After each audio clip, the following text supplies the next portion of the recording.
मेरे 10 साल के ट्रेडिंग करियर में मैंने जो एक चीज़ आइडेंटिफाई की है वो ये है कि देखो, ट्रेडर का सबसे बड़ा दुश्मन ट्रेडर खुद होता है। मैंने भी अपने शुरुआती सालों में लॉस पे लॉस किए हैं, काफ़ी लॉस किए हैं। कुछ समझ ही नहीं आता था, कोई भी स्ट्रैटेजी यूज़ कर लेता था, कोई भी इंडिकेटर यूज़ कर लेता था, कहीं पर भी एंट्री ले लेता था, कहीं पर भी एग्जिट कर लेता था। कुछ वीडियोस ने हेल्प भी किया, बट कंसिस्टेंटली प्रॉफिट में कभी जनरेट ही नहीं कर पाया था शुरुआत में। फिर मुझे समझ में आया कि इसकी प्रॉब्लम ये है कि हम कभी भी कोई भी चीज़ स्ट्रक्चर्ड वे में नहीं सीखते हैं। स्ट्रक्चर्ड वे में मतलब पहले ये सीखना है, फिर उसके बाद ये सीखना है, फिर ये सीखना है। इस तरह से कोई भी यूट्यूब पर हमें बताता नहीं है। जितने भी वीडियोस देखते हो, आज आपने अगर मान लो मूविंग एवरेज सीखा है, अगले दिन मूविंग एवरेज पे कुछ और चीज सीख लोगे, उसे भी साथ में इंप्लीमेंट कर लोगे। तो कोई भी एक ऐसा कोर्स नहीं है जो स्ट्रक्चरली हमको सब कुछ दिखाए और उसका इंप्लीमेंटेशन भी सिखाए।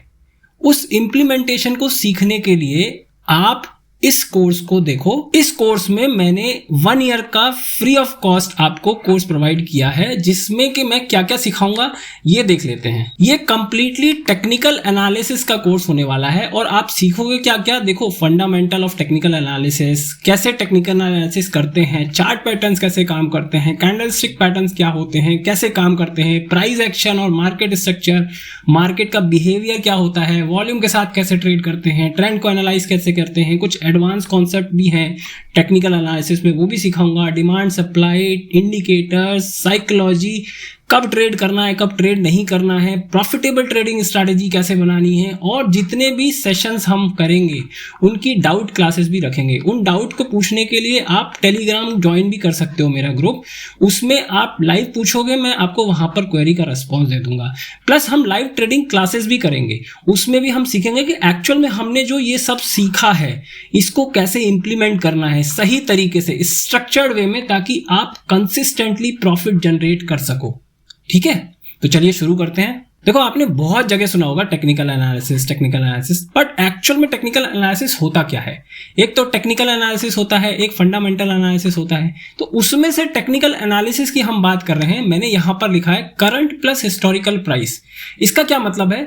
टेक्निकल एनालिसिस हमेशा प्राइस पर होता है। Price is God for technical analysis. और प्राइस पर हम कैसे एनालिसिस करते हैं? जो करंट प्राइस है, मान लो 100 रुपए है, और पीछे का जो भी डेटा है, 1 साल, 2 साल, 10 साल, 20 साल, या फिर जब से भी स्टॉक या इंडेक्स लिस्ट हुआ है, उसको एनालाइज करते हैं। मतलब कि प्राइस को हम एनालाइज करते हैं विद रिस्पेक्ट टू टाइम, और उस बेसिस पे हम फ्यूचर का मार्केट को प्रोबेबिलिटी देखते हैं कि भाई ऊपर जाएगा या नीचे जाएगा। हम कभी भी प्रेडिक्ट नहीं करते, हम फ्यूचर कभी भी प्रेडिक्ट कर ही नहीं सकते कि प्राइस कहां जाएगा। हम खाली प्रोबेबिलिटी पे काम करते हैं। हम ये कह सकते हैं कि भाई मार्केट के ऊपर जाने की प्रोबेबिलिटी 70% है, या फिर नीचे जाने की प्रोबेबिलिटी 60% या 30% है ना। हम कभी भी ये नहीं कहेंगे कि मार्केट ऊपर जाने वाला है या नीचे जाने वाला है। तो आपको समझना पड़ेगा कि technical analysis is all about probability. Probability को ही हम आइडेंटिफाई करने के लिए टेक्निकल एनालिसिस करते हैं।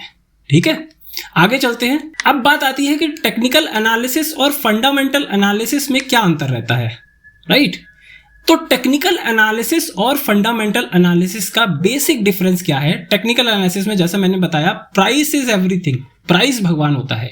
और फंडामेंटल एनालिसिस में कंपनी की वैल्यू देखते हैं, कंपनी कितना अर्न करती है, इसके मैक्रोज देखते हैं कि कंपनी ने कितना प्रॉफिट कमाया, रेवेन्यू क्या है, पी रेशियो क्या है। ये सब चीजें हमारी कंपनी की वैल्यू दिखाती हैं कि आज कंपनी की वैल्यू क्या है और फ्यूचर में कंपनी की वैल्यू क्या होगी। तो उस बेसिस पे हम प्राइस में अपनी एंट्री लेते हैं, हम प्रॉफिटेबिलिटी की प्रोबेबिलिटी आइडेंटिफाई करते हैं। बट टेक्निकल एनालिसिस में हमें कंपनी की वैल्यू से कोई मतलब नहीं है, कंपनी का प्राइस बिहेवियर ही मैटर करता है हमारी एंट्री के लिए।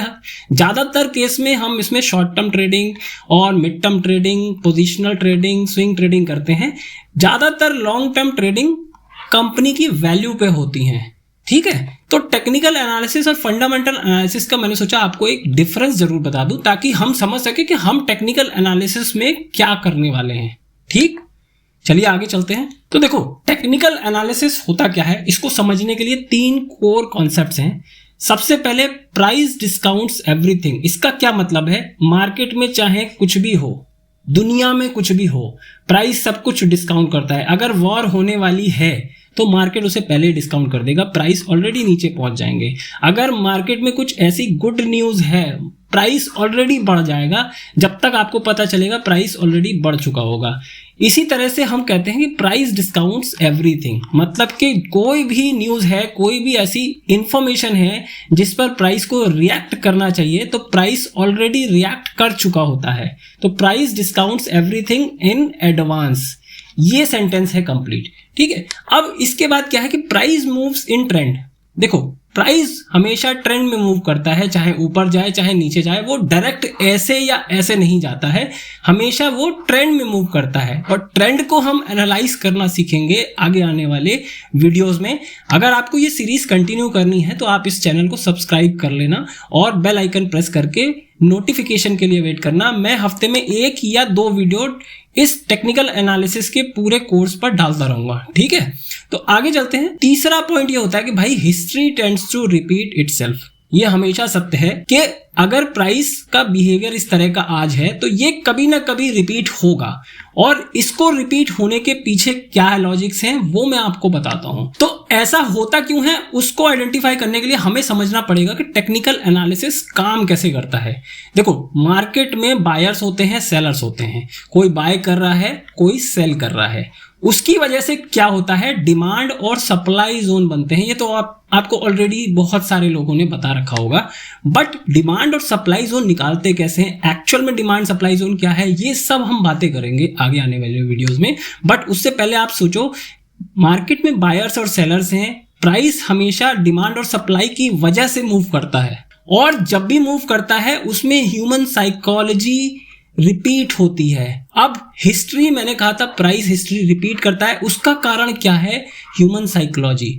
अब मार्केट में इंसान ही काम कर रहे हैं और ह्यूमन साइकोलॉजी हमेशा रिपीटेबल होती है। एक इंसान एक पर्टिकुलर वे में सोचता है और सारे ग्रुप को मिला दिया जाए तो एक साइकोलॉजी बनती है, एक बिहेवियर बनता है जो कि रिपीट होता है, क्योंकि ह्यूमन का बिहेवियर रिपीटेबल है।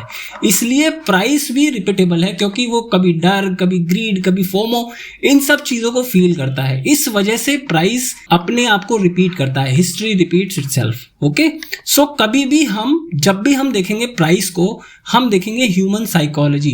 ह्यूमन साइकोलॉजी के बेसिस पे डिमांड सप्लाई जोन बनेंगे, वहां पर बाय सेल एग्जीक्यूट होंगे जो बायर्स और सेलर्स करते हैं, और ये चीज रिपीट होती है। इसी चीज को हम टेक्निकल एनालिसिस में एनालाइज करते हैं। यही है वर्किंग टेक्निकल एनालिसिस की। ठीक है, आगे चलते हैं। तो देखो, इस वीडियो को मैं बहुत शॉर्ट बनाना चाहता था, क्योंकि इसमें मैं खाली आपको बेसिक बता रहा हूं कि हम एक्चुअल में पढ़ने क्या वाले हैं इस पूरे साल में। ये पूरे कंप्लीट 1 ईयर का प्रोग्राम होने वाला है, फ्री ऑफ कॉस्ट आपके लिए। इस चैनल को सब्सक्राइब कर लेना इसलिए, और आपके लिए मैं होमवर्क दूंगा हर सेशन में। और आज का होमवर्क क्या है कि आपको देखो ट्रेडिंग व्यू पर एक अकाउंट बनाना है, चाहे आप ब्रोकर पे बना लो, कुछ 5 स्टॉक्स लो। ठीक है, उन स्टॉक्स में कोई लाइन नहीं खींचनी, कुछ नहीं करना है। बस क्या देखना है कि प्राइस कहां पर रुक रहा है, प्राइस कहां से रिवर्स हो रहा है, प्राइस कहां से बढ़ना चालू हुआ। बस बिहेवियर एनालाइज करना है प्राइस चार्ट का। अब कौन कौन से चार्ट होते हैं, कौन कौन से चार्ट नहीं होते हैं, वो भी मैं आपको बताऊंगा। तो अगले वीडियो में हम देखेंगे डिफरेंट प्राइस चार्ट्स, कितने प्रकार के चार्ट्स होते हैं, उन चार्ट्स को हम कहां कहां कैसे यूज करते हैं, और कौन सा चार्ट आपके लिए बेस्ट है, किस चीज के लिए कौन सा चार्ट आपको यूज करना है। तो इस चैनल पर बने रहना, सब्सक्राइब कर लेना, और अगले 2-3 दिन में मैं अगला वीडियो डाल दूंगा। हफ्ते में 2 वीडियोस मैं कोशिश करूंगा, पर एक तो मैं डालूंगा। ठीक है, तो ये सीरीज पूरे साल कंटिन्यू होगी, फ्री ऑफ कॉस्ट होगी। आप लोग स्ट्रक्चर्ड वे में सब कुछ सीखोगे, और जरूरत पड़े तो टेलीग्राम को ज्वाइन कर लेना। Thank you so much, bye bye.